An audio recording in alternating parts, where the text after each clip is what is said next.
Hello and welcome. You're watching Race to Power. My name is Mohammed Saleh. And on the show today, is Trump losing his grip on the Republican Party? Now, there are primary elections in the United States of America, and Trump's unpopular war on Iran is showing some clear signs of pressure on the president, whose ratings have tanked even amongst his own party members. And in the United Kingdom, Keir Starmer digs in his heels to try and cling on to power.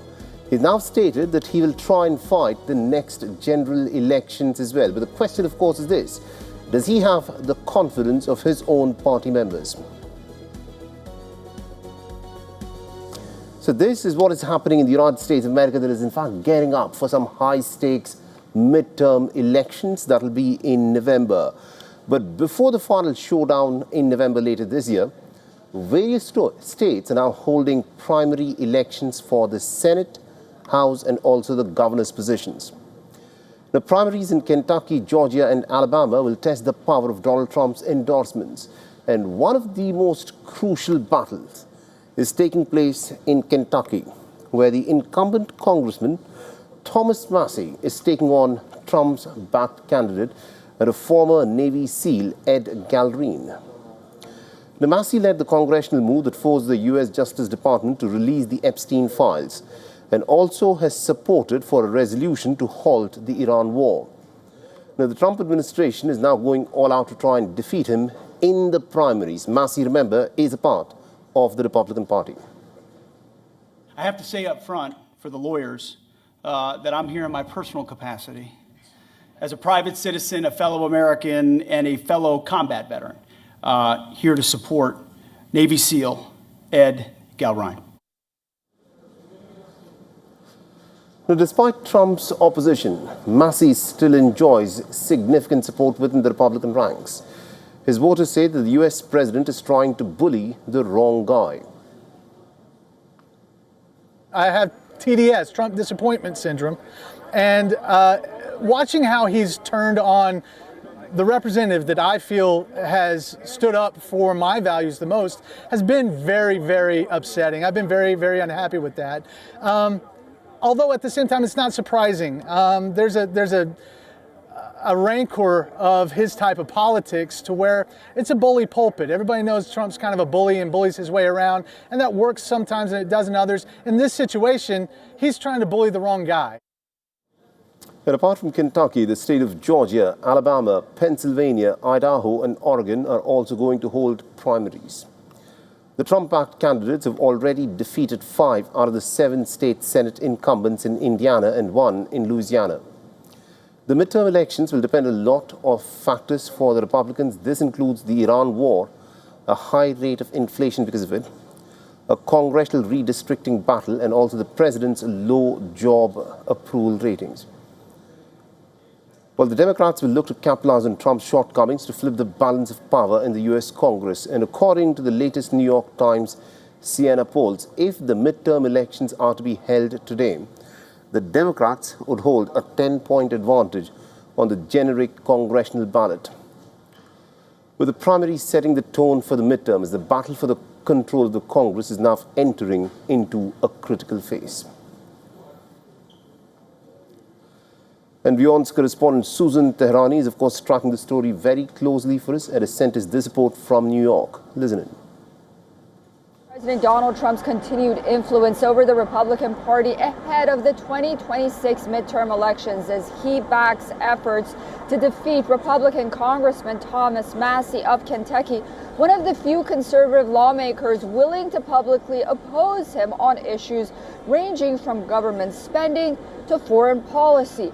The race has now become a symbol of a much larger political question inside the Republican Party, and that is whether loyalty to Trump's personality remains the party's defining force. Massie represents a different kind of conservative, deeply right-wing, popular with many grassroots voters, yet unwilling to fully align himself with Trump politically. If Massie does survive, despite Trump's aggressive targeting of him, it could suggest that some Republican voters are becoming more independent from the president personally, and of course, vice versa. Susan Tehrani reporting from New York for WION World is One. Now, the Russian President Vladimir Putin is in fact on a two-day China visit, and this, of course, is Putin's 25th visit to China as President of Russia. The visit comes days after the US President Donald Trump landed in China for his own visit. The Russia-China ties have strengthened since the onset of the Ukraine war, from Western sanctions to Russian energy imports. Beijing has defied the US and Europe-led sanctions for its no-limits partnership with Russia. And apart from meeting Xi Jinping, the Russian president is all set to hold talks with the Chinese Premier Li Qiang as well. Russia's Foreign Minister Sergei Lavrov has confirmed that both sides will discuss issues of bilateral and global importance. Before landing in Beijing, Vladimir Putin said that Russia-China ties are stabilizing force in the world. And so far, Putin and Xi have officially met at least 43 times in the last 13 years, after Xi came to power in 2013.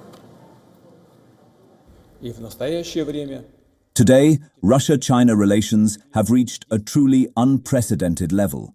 Their special nature is reflected in the atmosphere of mutual understanding and trust, a commitment to pursuing win-win and equitable cooperation, conducting respectful dialogue, and supporting each other on matters affecting the core interests of both countries, including protection of sovereignty and state unity. Включая защиту суверенитета и государственного единства. Beijing has emerged as Russia's most important economic partner. Trade between the two countries reportedly reached nearly $240 billion in 2025. Russia says that its oil exports to China rose by as much as about 35% in the first quarter of 2026, while natural gas exports also continue to expand. And CGTN's correspondent Olivia has sent us this report from Beijing. Listen in. Russian President Vladimir Putin will pay a state visit to China from May 19 to 20. This visit takes place less than 9 months after his previous visit to China last August. It also marks the first in-person meeting between the two heads of state since their video consultation in February. This year features two major anniversaries for bilateral ties. It celebrates the 30th anniversary of the China-Russia Strategic Cooperative Partnership, as well as the 25th anniversary of the signing of the Treaty of Good Neighborliness, Friendship and Cooperation between the People's Republic of China and the Russian Federation. During the upcoming talks, the two leaders are expected to review past progress in bilateral cooperation and outline future directions for collaboration. The two countries have already delivered solid outcomes in traditional areas, including energy, machinery, automobile trade, and agricultural cooperation. Newer sectors such as biotechnology service trade and cross-border e-commerce have also seen steady growth. Moving forward, China and Russia may see further room for collaboration in high-tech fields, including artificial intelligence, digital economy, and aerospace. Now, Iran is considering a formal announcement of bounty on the American President Donald Trump and the Israeli Prime Minister Netanyahu. The move comes in response to the assassination of Ayatollah Ali Khamenei that was carried out by the Americans and the Israelis when they started this war on Iran. The proposal is yet to be presented before the Iranian parliament, but reports suggest that it seeks to offer monetary rewards for the assassination of Donald Trump and Netanyahu. And according to the chairman of Iran's National Security Commission, Ibrahim Azizi, the bill will be called Reciprocal Action by Military and Security Forces of the Islamic Republic. Now, the bill currently in works will offer $58 million to the person who assassinates Donald Trump. The proposed legislation marks a major shift from the past when calls to assassinations were announced using religious fatwas. And this time, Tehran is seeking to do it via a formal parliamentary action. The move could, of course, further escalate tensions between both sides. The American president had earlier announced that he had called off some planned attacks against Iran at the request of America's Gulf allies. He also said that serious negotiations are currently underway to try and achieve long-term peace agreement between Tehran and Washington. And Iran has communicated its revised demands to US. According to the Iranian media, these demands include the right to enrich uranium, a ceasefire on all fronts, lifting of US naval blockade, the release of frozen Iranian assets in full, and also the end of all economic sanctions and withdrawal of US military from the Persian Gulf. The American president is yet to respond to Iran's peace proposal. The Qatari officials say that the negotiations between Iran and the United States need more time.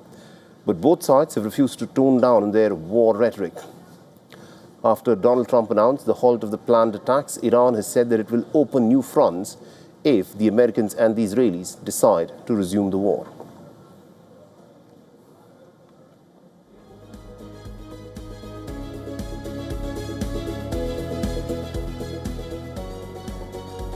Now, amidst calls for the resignation of the British Prime Minister Keir Starmer, he has said that he actually wants to fight the next election as the Prime Minister. While visiting a small business in North London, Keir Starmer said that his time as the leader of the country is not over yet, and he has no intention of walking away from the job or to set a timetable for his departure. Now, Keir Starmer's comments have come even as the Labour Party has suffered some pretty heavy election losses in local polls earlier in the month. Now, Labour's poor showing in the elections fueled further questions about Keir Starmer's leadership that had been growing for many months. In a bid to head off pressure, Keir Starmer has vowed to stay on course and to try and build unity, as he claims. I do want to fight the next election. Obviously, I recognise that after the local election results, the elections in Wales and Scotland as well, that the first task is obviously turning things around and making sure that my focus is in the right place. The last 10 days, there's been a lot of activity which hasn't been as focused, in my view, as it should have been. And I remind myself every day that I was elected into office to serve the people, to serve the country. That's what I believe in, and that's what I'll be getting on with.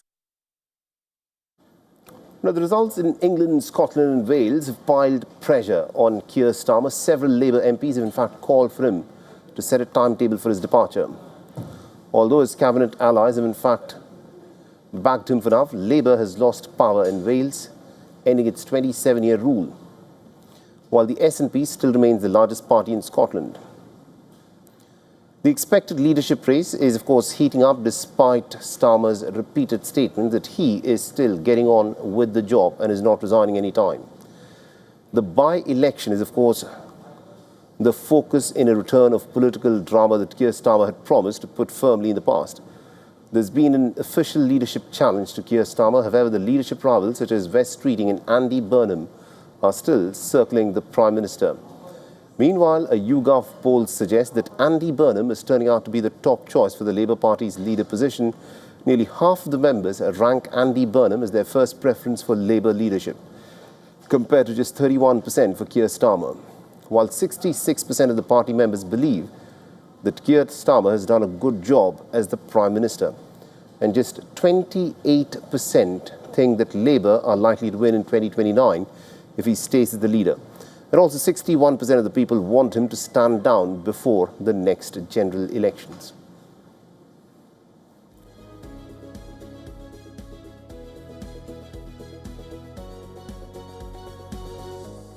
Bolivia is in fact witnessing some pretty violent clashes between protesters and the police.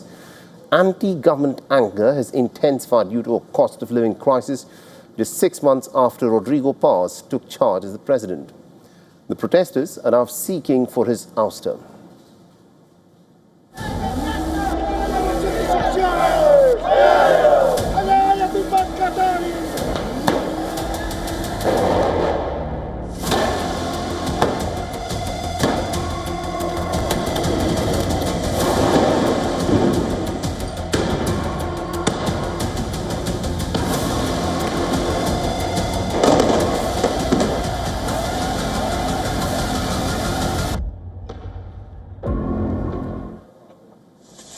The weeks-long protests have escalated in recent days. The streets of the Bolivian capital, La Paz, are filled with angry demonstrators.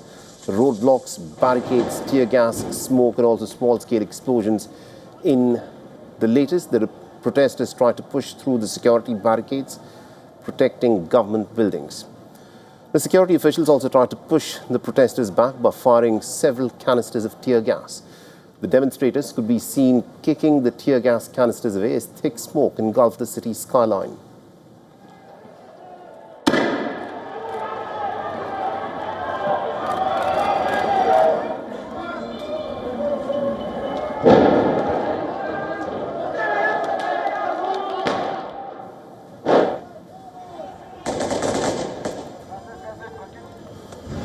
Now, the protests are being led by farmers, miners and teachers amongst others. The Bolivian president's decision to end fuel subsidies has triggered these demonstrations.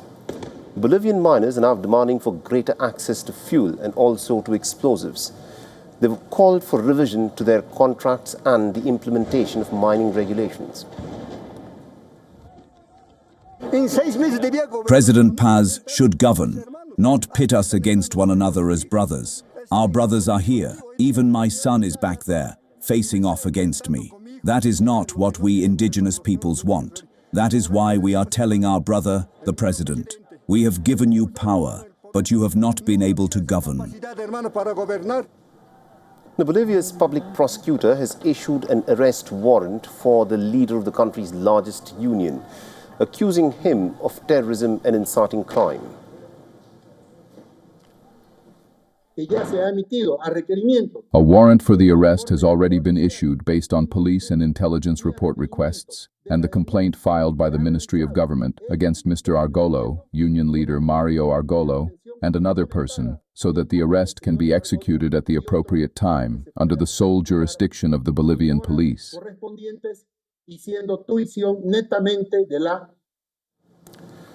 Now, Bolivia's former president Evo Morales has publicly backed the protesters. His supporters arrived in La Paz after marching for about 7 days, and the current government has said that political operatives are seeking to bring Morales back into power.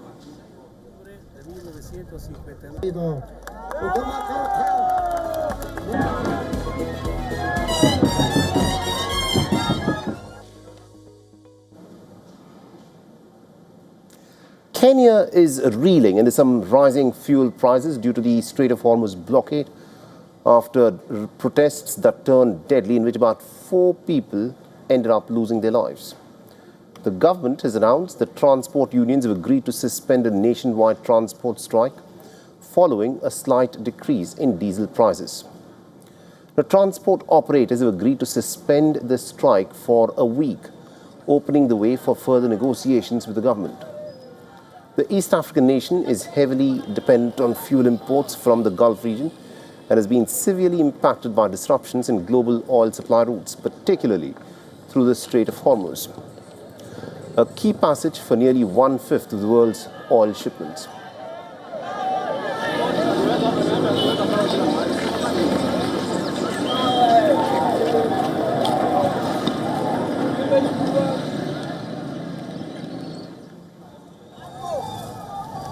Now, last week, the Kenyan government announced major fuel price hikes in response to soaring international crude prices.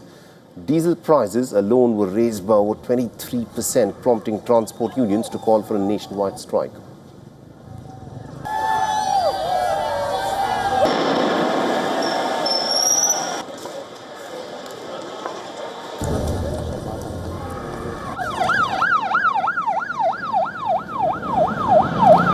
Protesters blocked roads and set bonfires in several areas on the outskirts of the capital, Nairobi. Similar demonstrations were also reported in major towns, including in places like Mombasa, Nakuru, Eldoret, and Nyeri.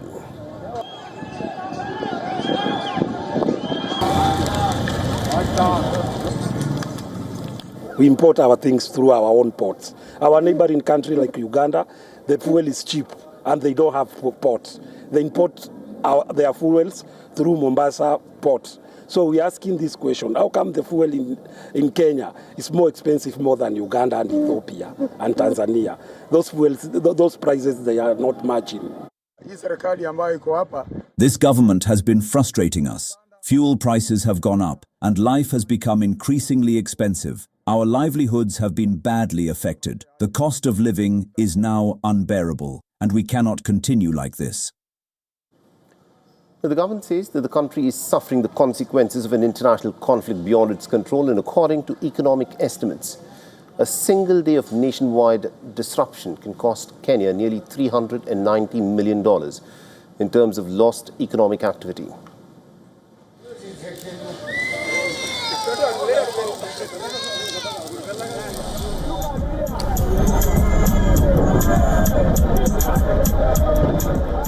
Since the start of the war on Iran, petrol prices in Kenya have gone up by nearly 20%. while diesel prices have surged by nearly 46%.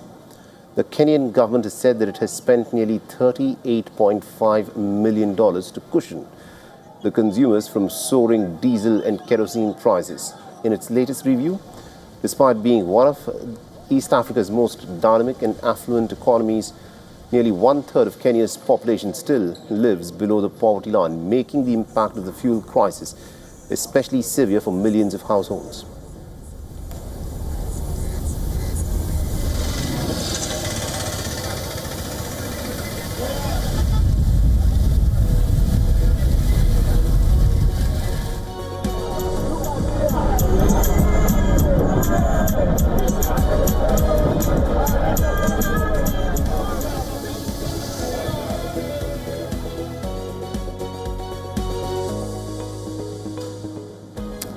Now, ahead of the fresh elections for the West Bengal Assembly constituency of Falta, the Trinamool Congress Party's candidate Jahangir Khan has withdrawn from the contest. Now, Jahangir Khan announced his decision to step away from the repole just hours before campaigning officially ended. He said that his decision was influenced by the fact that West Bengal's new Chief Minister Suvendu Adhikari has promised a special development package for the Falta constituency, and therefore he's not even going to contest against him. The Khan's announcement came while Adhikari was in the middle of a political rally in Falta to support the Bharatiya Janata Party's candidate, Debangshu Panda. Adhikari celebrated Khan's decision to withdraw while his road show was still underway. The TMC has also reacted to Khan's decision to withdraw from the repole. It has said that his decision to withdraw is a personal one and not that of the party. The TMC has then gone on to accuse the Election Commission of turning a blind eye to attacks against the party despite complaints. The Falta had gone to polls on the 29th of April during the second phase of the West Bengal Assembly elections. However, the Election Commission of India had ordered for a repole in the constituency after allegations of electoral irregularities. The repole is scheduled for the 21st of May and results will be announced on the 24th of May.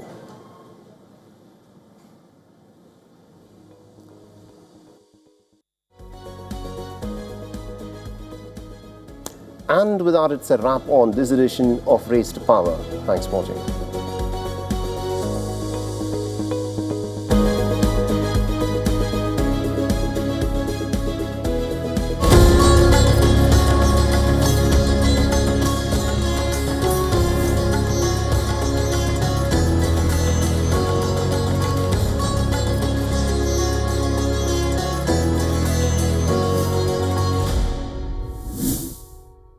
WION, India's global voice, the channel that brings you the biggest stories from across the world through India's lens. Now available in more than 190 countries worldwide. Because we believe that the world is one. Watch us in Africa, Europe, USA and Canada, South America, Asia Pacific, Middle East and North African regions. Also available on these digital platforms across the world. WION. World is one.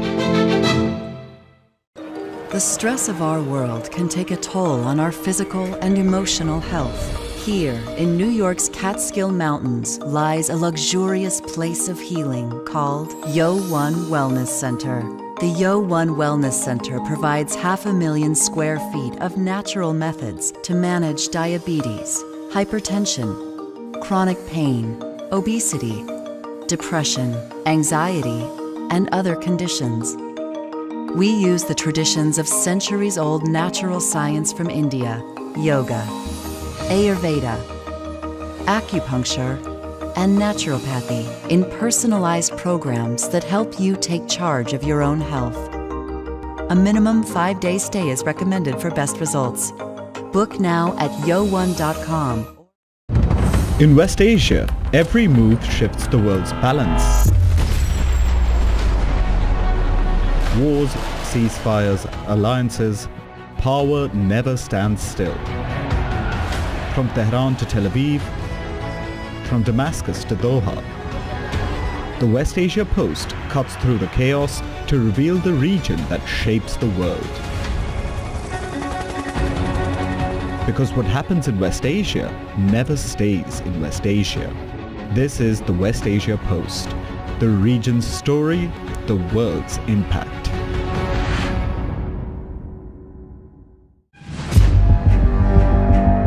Where darkness hides behind every corner. Where the truth is stranger than fiction. A show that dives deep into the stories which shock and mystify.